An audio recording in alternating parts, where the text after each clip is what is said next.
Je cherche une pièce qui serait assez esthétique.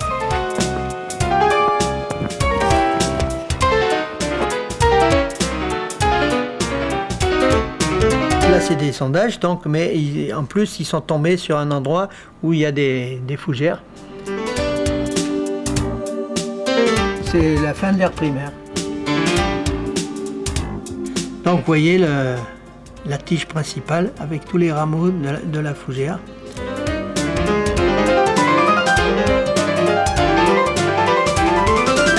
Donc, il y a 4 grandes catégories. Il y a les fossiles, après, il y a les minéraux.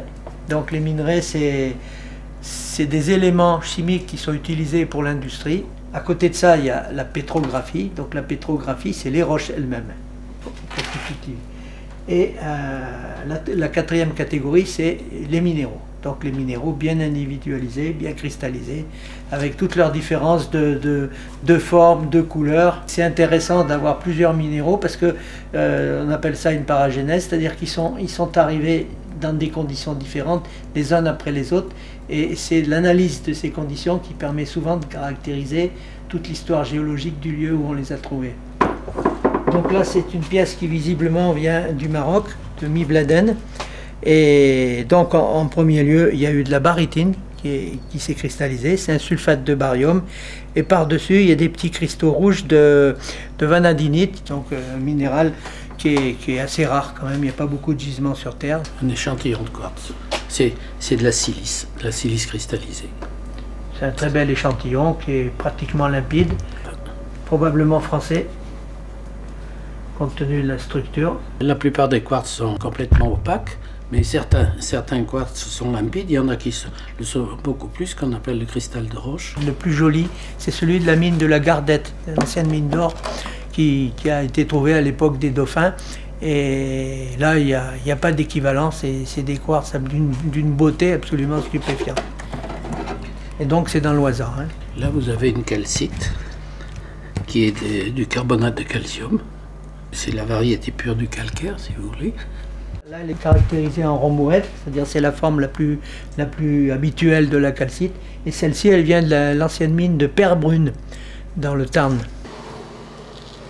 C'est des formes qui ont été constatées dans la nature et qu'on montre pour apprendre aux élèves, aux chercheurs, aux minéralogistes et aux pétrographes, tout ça, comment on va trouver dans la nature le minéral, sous quelle forme.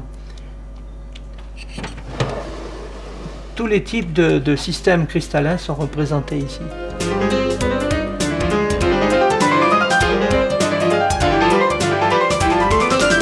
C'est pas compliqué.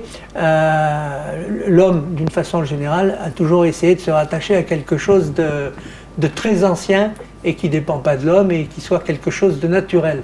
Donc essayer de se rapprocher sur les roches, les minerais et puis surtout les minéraux et les fossiles, ça permet de trouver quelque chose de naturel où on peut se rattacher et puis de s'appuyer quand même sur des bases très solides. Objets inanimés, avez-vous donc une âme qui s'attache à votre âme et la force d'aimer. Voilà.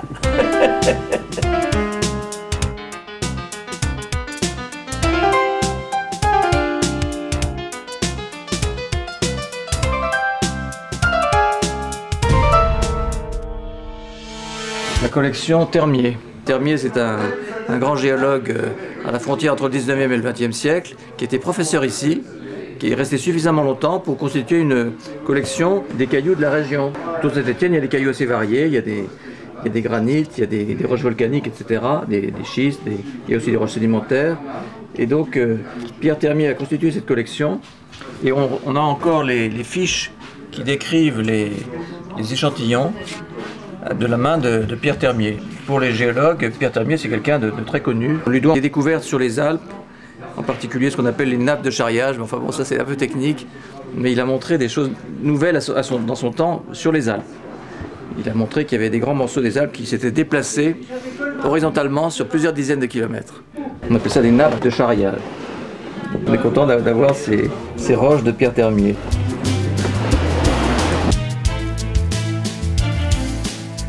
Par exemple, là, tu as des végétaux du Carbonifère avec des petites pastilles rouges Pourquoi des petites pastilles rouges? Parce que ce sont des végétaux caractéristiques d'une époque particulière qui est le stéphanien. Le stéphanien a été décrit à Saint-Étienne et c'est stéphanien parce que c'est Saint-Étienne. Donc c'est un morceau d'étang géologique particulier caractérisé par un ensemble de végétaux. Et ces végétaux sont décrits dans un livre, je peux te montrer. Voilà la flore fossile du bassin houiller de Saint-Étienne.